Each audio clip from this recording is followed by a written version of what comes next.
You're listening to the Joe Mays and J-Raff Show, giving you weekly sports analysis, opinions, and discussion. Now, here are your hosts, Joe Mays and J-Raff.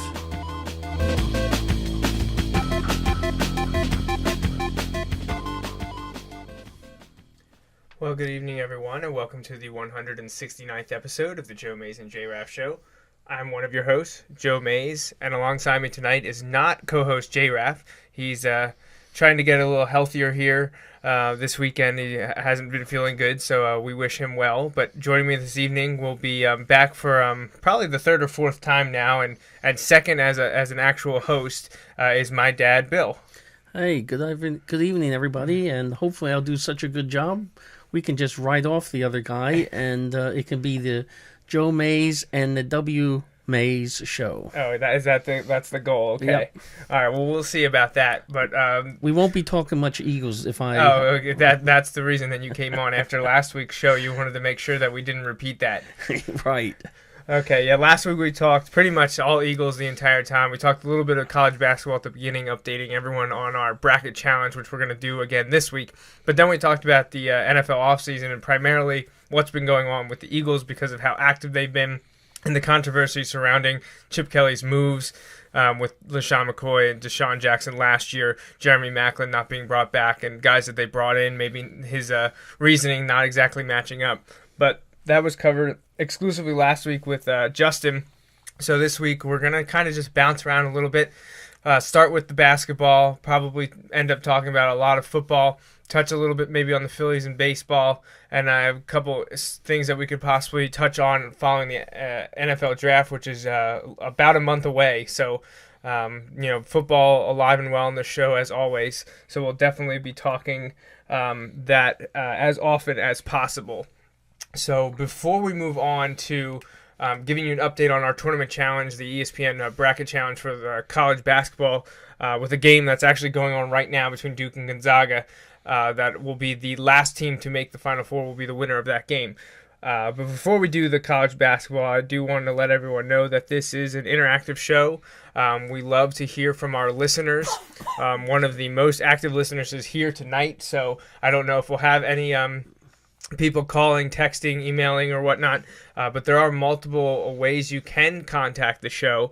And if you're watching us on Ustream, I have the contact information up on the screen.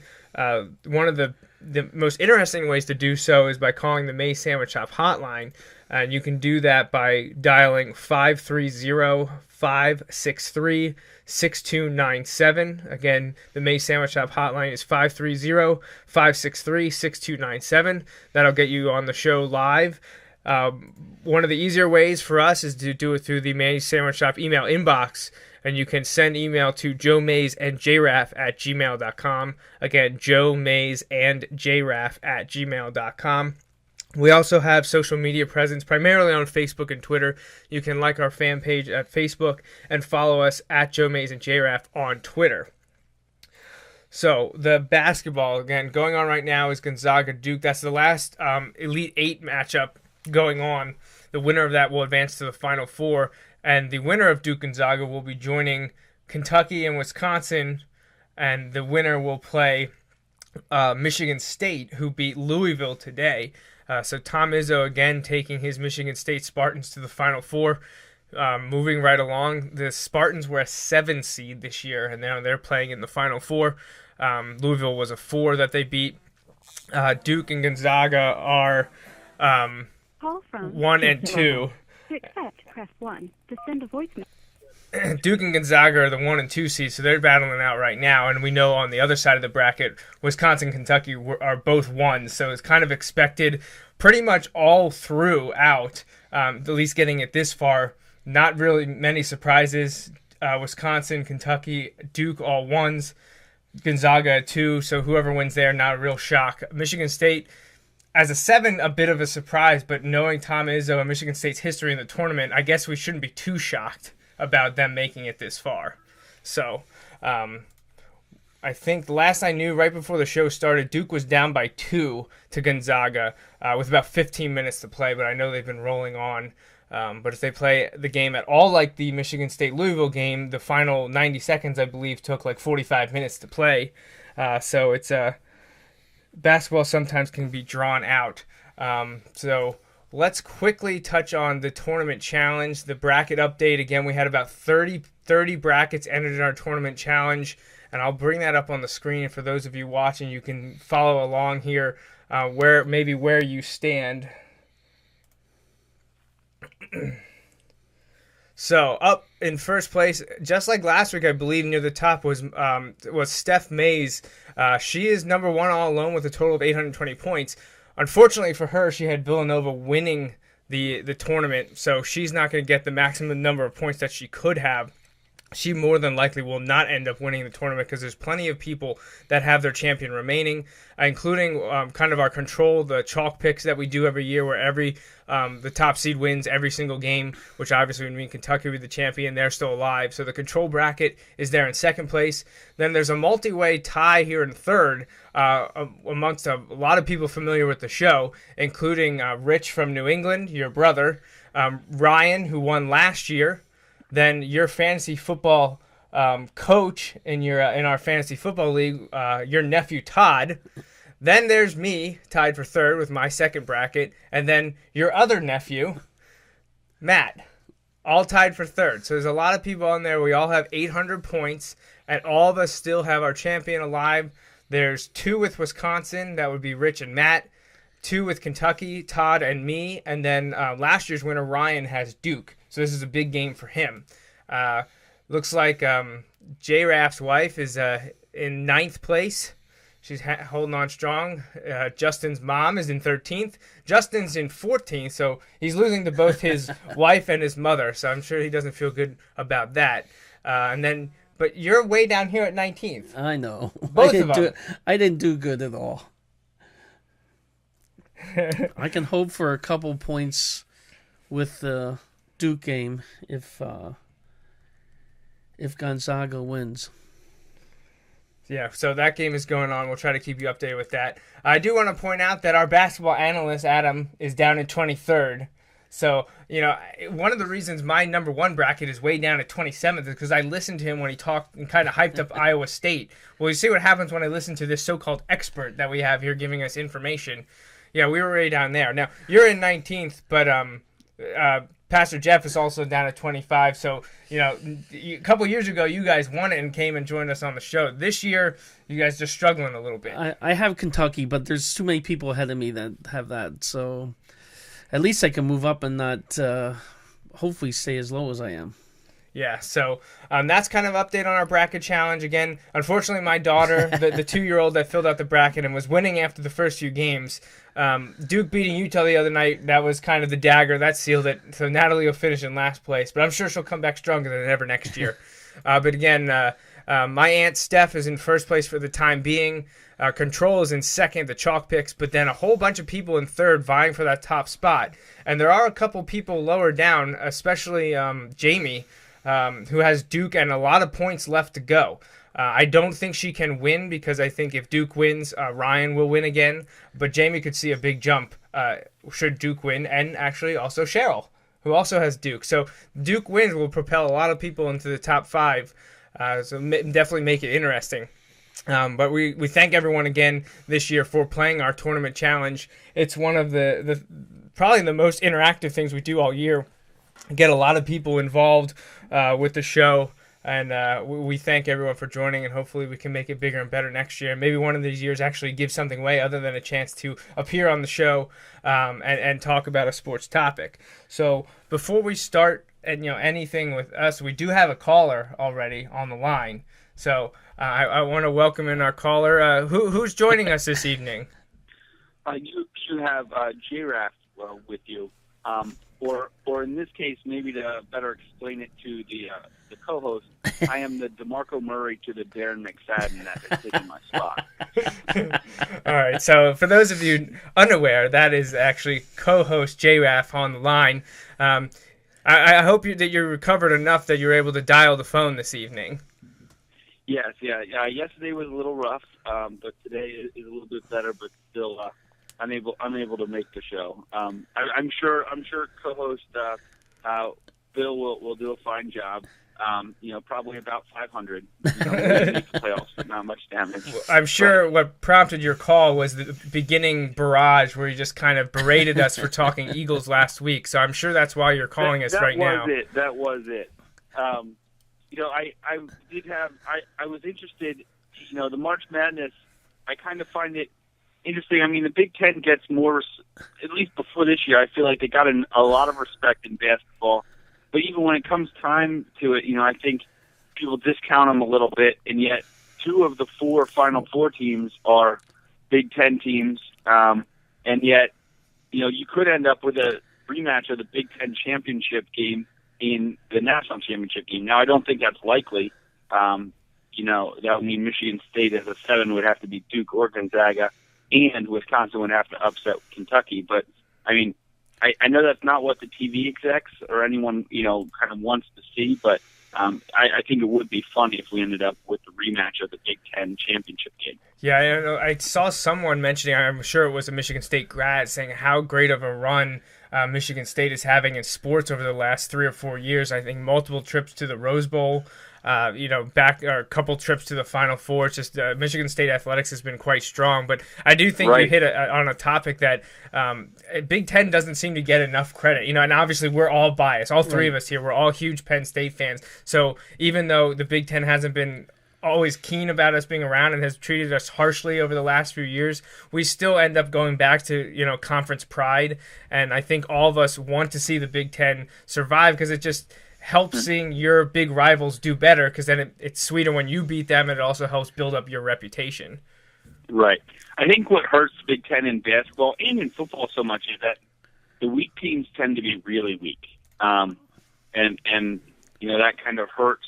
Not that, you have contenders the whole way through for, like the ACC or the SEC or anything like that, but, I just think it's a different perception of some of the Big Ten schools when it comes to football and basketball. But, all right, well, have a good show. I'll be watching, but all right, well, I'll be making sure my Eagles don't get trashed too much. If your replacement says anything that you don't agree with, please feel free to text us.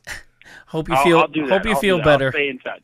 Yeah, we hope you feel better, and we'll see you Saturday when you join us for the next show. We'll do our baseball preview with you next week. I'm looking forward to it, even though we have to talk Phillies. Yeah, could be interesting. All right, thanks for calling, J-Raff. All right, thank you. All right. All right, so that was J-Raff joining us on the May Sandwich Shop Hotline, talk a little bit of basketball, talk Big Ten, and that was a great point that he brings up, seeing Wisconsin and Michigan State both in the Final Four, 2 Big Ten teams. Wisconsin is returning not only to the Final Four, but to a rematch that they had last year. Wisconsin-Kentucky was the Final Four game as well. So Big Ten getting it done.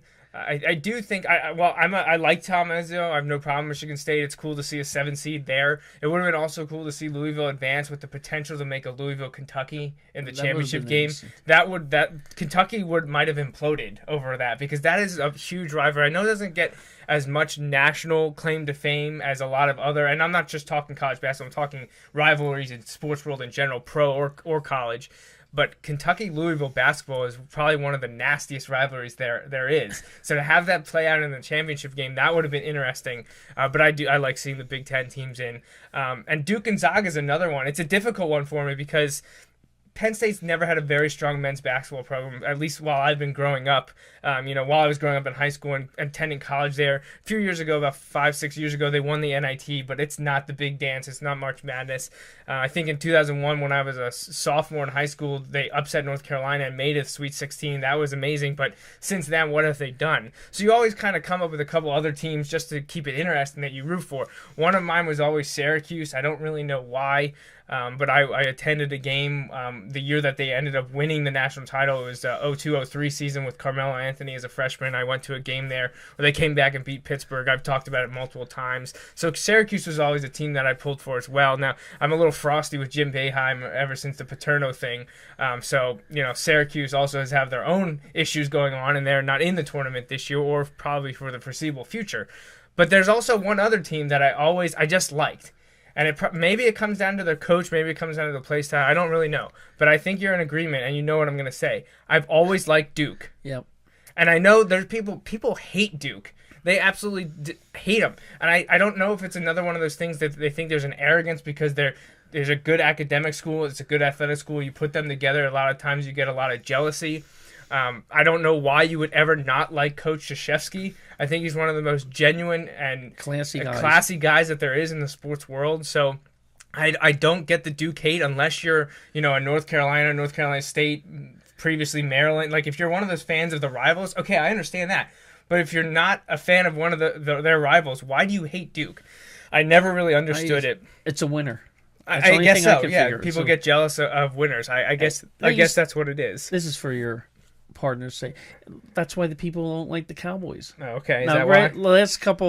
Last 10 years or so, okay. But, I mean, they don't like the Cowboys because it's a winner. We'll wait for him to respond to that. He is talking through text about Duke, and he completely agrees with our sentiments. I know he's a fan of Coach K and Duke, and probably for the same reasons we are. Penn State was never that great at basketball. You got to latch on to make it interesting to someone, and mine was always Syracuse first, but I always liked Duke. But I also was always a fan of Gonzaga, too. Why? Because, now Justin brought this up yesterday when we were driving to the Phillies 5K.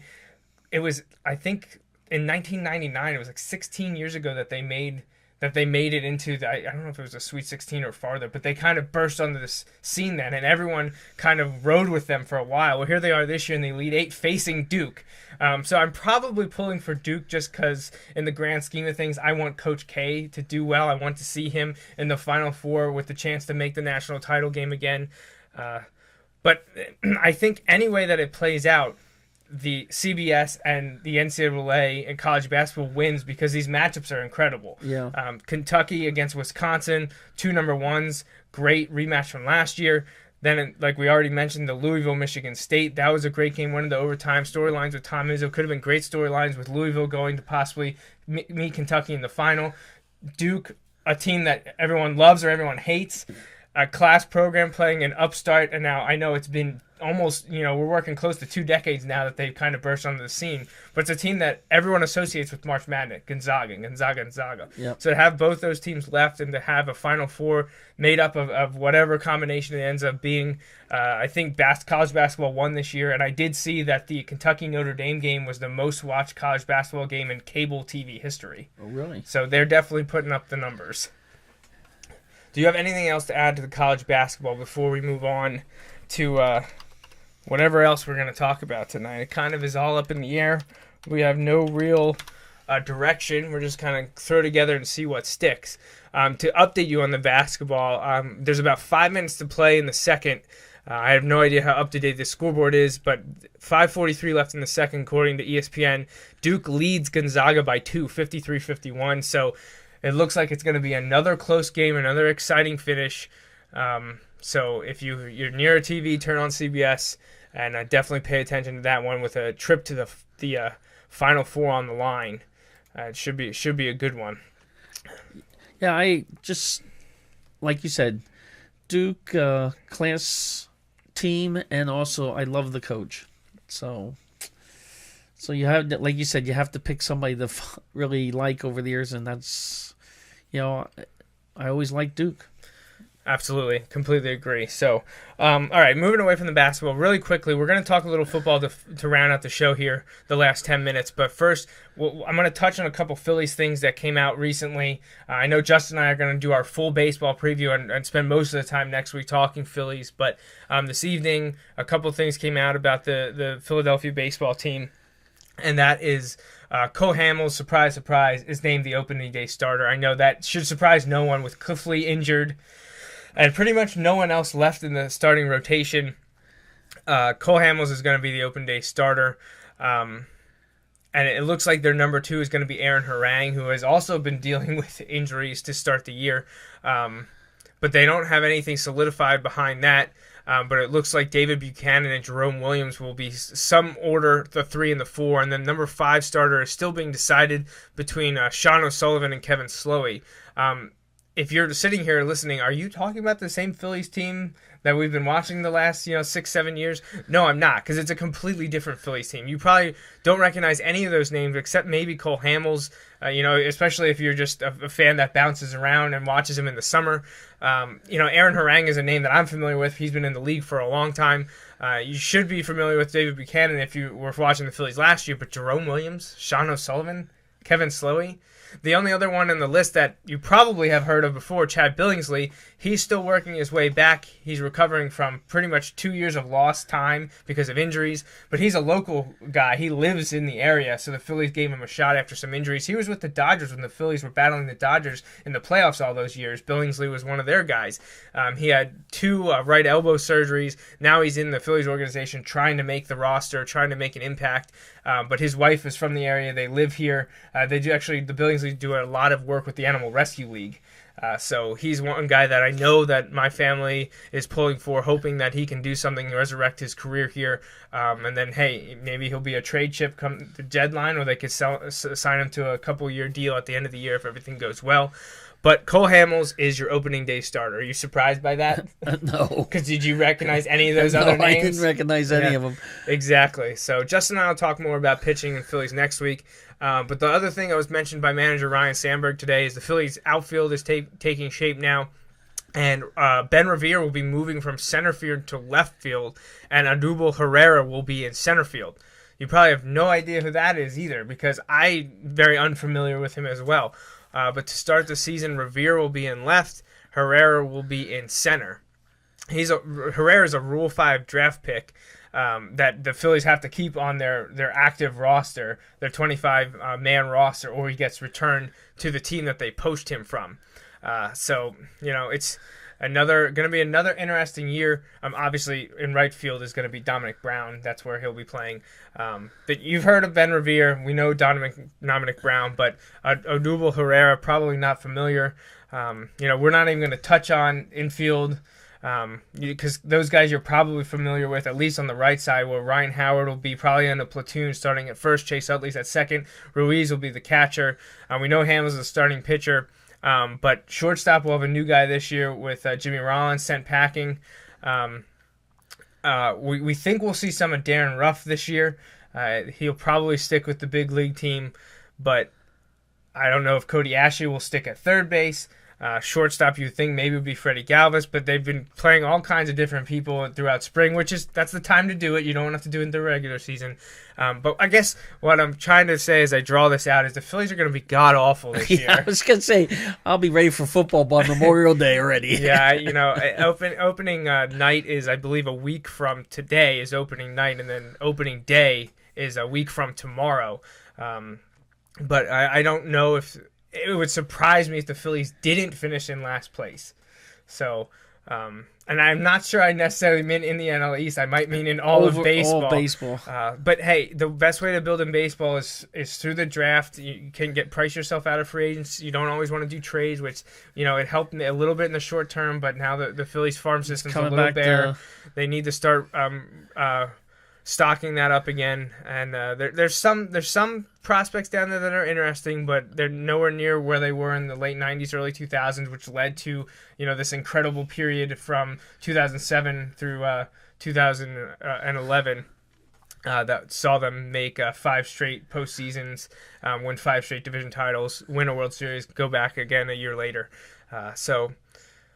Well, hopefully before you and Justin leave this good earth, they'll win another World Series. Yeah, good Lord. They've got 2 in 115 years. I don't know about Pastor Jeff and me. I don't know if we'll be around to see it. Yeah, we'll see what happens. There's a long way for the Phillies organization to go to get back to prominence, but that's pretty much expected now. I mean, we said as the teams were going on, and I moved back here and we got to see the tail end of it together, when it was 2010 and they amassed that pitching and they got pushed out much earlier than anyone thought it, we started saying, well, they got a couple more years. Well, they got back in 2011, lost in the first round, and then they didn't make it back in 2012, and it's just been falling off the cliff ever since. And listen to Justin and I, we were all very positive and overestimated them for years. I don't think we're going to do that this year. I don't expect that to happen. I think when Justin and I are on here next Saturday, I believe we're both going to have the same outlook and have a pretty grim expectations for the 2015 Phillies. All right, before we talk a little bit of football here the last few minutes, Justin did text in a little bit about Duke and basketball. But he just mentioned your Cowboys comment. He said, I can't really complain about the Cowboys comment because back in the day, the Cowboys did win a lot. Emphasis on back in the day. So you knew that was coming. Because the Cowboys fans set themselves up for that because it's been 20 years until this past year. Really 20 years since they were relevant, notwithstanding the year that Tony Romo botched the extra point hold. But the Cowboys have struggled for decades, and Eagles fans are quick to point it out, which then you were just retaliate and ask how many trophies are in your trophy exactly case. Right. Yeah, it's fun to watch. At least we could go back in the day and think of the good years. Well, I mean, technically the Eagles can too, but it was before the NFL existed. So, or I guess I shouldn't say before the NFL existed, before the Super Bowl existed. Hey, they can hang their hats on that 55 years ago they won an NFL championship, but was there about 6 teams back then? He said, to be fair, winning back in the day is more than the Eagles win. So he's on board with you there. He's got you. All right. So I know you were listening last week and you were disappointed about all the Eagles talk that we did. But if there's an opportunity for you to ask something about the NFL or the Cowboys, this is your chance. We have about 3 minutes, and then we're gonna wrap up. Well, you know what? I think some of the news you gave me in the NFL this past week should let the people know that don't know it. I love the high school thing. Oh yeah, that's an excellent point. I should bring that up, and I'm just going to pull up the photo and then pull it up and show you guys as well. If you haven't been paying attention, the NFL is really hyping up Super Bowl 50, which is coming up this year. It's coming up in February following this season, and the NFL is going all out, and they're doing a lot of stuff with gold. 50 being gold, that everyone hypes up the 50 being gold. So they're doing everything in gold. They're going to paint every 50-yard line in gold, or I should say the numbers at the 50, and every stadium is going to be gold. Logos are going to be outlined in gold. There's there's 2 other things, but one of them that I want to point out and mention, and I'm going to pull up here on the screen right now, it's hard to see. Let's see if I can zoom in at all. Yeah, there we go. Oops. If you're watching on Ustream, I pulled up a photo of it and posted this to the Wilson Bulldogs football Facebook page. But the NFL has decided that leading up to their celebration for Super Bowl 50, which is February 7th, 2016, in Santa Clara, California. That's in Levi Stadium, the new 49ers stadium. They're going to give every high school a gold football for each alum that's participated in a Super Bowl. Why is that awesome? Well, being from Wilson in West Lawn, Pennsylvania, we have 2 players that played in Super Bowls. Unfortunately, they were on teams that lost, but Kerry Collins, who graduated from Wilson in 1990, he led Wilson to the state title game in 1989. He played for the Giants in Super Bowl 35. He was the starting quarterback. Which we were at in Tampa, Florida, but they lost to the Ravens in a blowout, unfortunately. But then a few years later, tight end John Gilmore, who also went on to play at Penn State, so did Kerry Collins. John Gilmore was a Wilson class of 97. He played for the Chicago Bears when they lost to the Indianapolis Colts in Super Bowl XLI, which was in Miami. So 2 former Wilson and Penn Staters, coincidentally, represented Wilson in the Super Bowl. So Wilson, I think, will get a ball for each player. It'll be all gold, and it'll say Wilson High School. John Gilmore, Chicago Bears, was part of Super Bowl history, and then it'll have Super Bowl XLI, the NFL Shield. On the other side, it's got the Lombardi Trophy with 50 behind it. It says Super Bowl. Will have Goodell's signature, and it'll say the Duke made the Wilson football that is used by the NFL. I just think it's something really cool that the NFL is doing. I wouldn't have thought of that. It's an awesome thing to hype it up. They also mentioned that they're going to have one of the players, they'd like to reach out to him and have him actually deliver the football. And knowing the history between Kerry and John, my guess is John will do it if asked. Right. So that is definitely something that I think the NFL got right, and I'm looking forward to it happening in West Lawn. I think you're going to see a lot. One is because it's the 50th, but they're going to try to put some of this conflict behind them. Yeah, good So PR. they're going to get people, right, the people to get off of that and think of the 50th Super Bowl. Yeah, absolutely, yeah. And I do think we have another text here. And I don't think it's sarcasm coming from Justin, so let's see who else is texting. Oh, it's your brother Rich. Uh-oh. See, listened. He said, okay, we're talking about all kinds of hating teams because they're good. So you know where this is going. Oh, God. He said, let's mention the current winning team to hate, the New England Patriots. And I'll point out, it's fun to hate the Patriots, but I also will let you know, if you recall, that in the Super Bowl, I was rooting for the Patriots. So as much as I love to hate on them, there are times when I put that hate aside and wear their colors. Literally, I had on a hat and a jersey, and they ended up winning the Super Bowl. So, Rich, you're welcome. And I know, and he's mentioned already, that he has extended us an offer to return to their hometown and see their Patriots play. Coincidentally enough, the Jaguars play there this year. And who's on the Jaguars team that we might want to see? Chad. Yeah, so another Wilson grad, Chad Henne, playing for the Jaguars. They're going to play at Gillette this year. And if everything works out in the personal life and the scheduling, maybe we'll get to go back up to New England and see the Patriots play. If not the Jaguars, maybe another team. But the Jaguars would be a cool one to see. You know, your Uncle Rich is just trying to enjoy this while he can, because once Brady's gone, I think that team's fast to. I think your Dolphins could easily pass them. If Brady leaves, they're okay if Belichick stays. If they both leave, that's losing a lot at one time. So we'll see what happens. I'm sure it's probably going to happen in the next. I mean, it could be as little as 2 years. It might be as much as 4 years. I'm not sure how much more Brady can do. Be interesting to see him playing at 40. That's for sure. I can't see him being the man that he was at 30 when he's 40. So we'll see what happens. But on the last note, before we sign off here, for Rich, from Missing in Action co-host Justin, he says, I hate the Patriots. So that's where we're ending that there. So I'm glad we got some interactivity from the recovering Justin and your brother Rich in New England. Always fun when we have some banter back and forth. I guess real quickly before we go, I do want to pull up the score, at least the most up-to-date score that I can find without a working TV down here. Duke is pulling away. Duke is up by 8 on Gonzaga, 60-52 with a minute 23 to play. So barring an incredible miracle, it looks like Duke is going to beat Gonzaga, and that'll be the third number 1 seed to make the Final Four. So we'll have 3 1 seeds and a 7 seed. It'll be Duke, Michigan State. The winner will play the winner of Kentucky, Wisconsin in the final. The Final Four games, I believe, are Saturday. And then the national championship game is a week from tomorrow on Monday. Right. So Saturday the 4th, the Final Four games. Monday the 6th, the national championship game. So another exciting year in March Madness, another great year for the 1 seeds who have been doing much better of late. I know there had been some years where the 1s were really struggling, but 3 number 1s again in the Final Four. And as soon as that game ends, I'm interested to see how our bracket challenge fares, and we'll update you on that next week before the games start.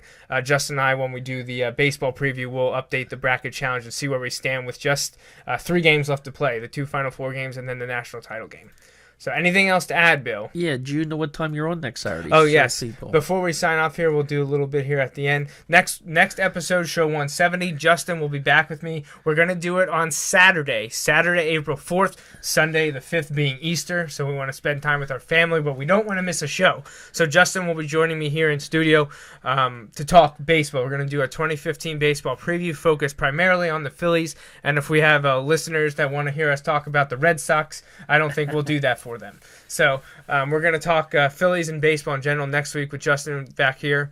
A couple birthdays. I know Aunt Joyce celebrating a birthday today, so happy birthday to her. And I don't have it pulled up in front of me, so if I forget anyone, I'm sorry. Anything else from you? Sports related or not? Just keep it clean. Yeah. All right, then that's it. Thanks for joining us. That wraps up the 169th episode of the Joe Mays and J-Raff Show. We hope you tune in every Sunday evening except next week at 6:30 for our take on sports. Until next time, I'm Joe Mays, and this is my dad, Bill. Thanks for listening.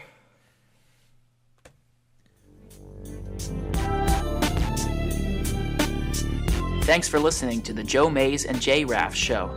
Don't forget, you can download each episode of the show from the podcast section of the iTunes Store. We'll see you next time, and thanks again for listening.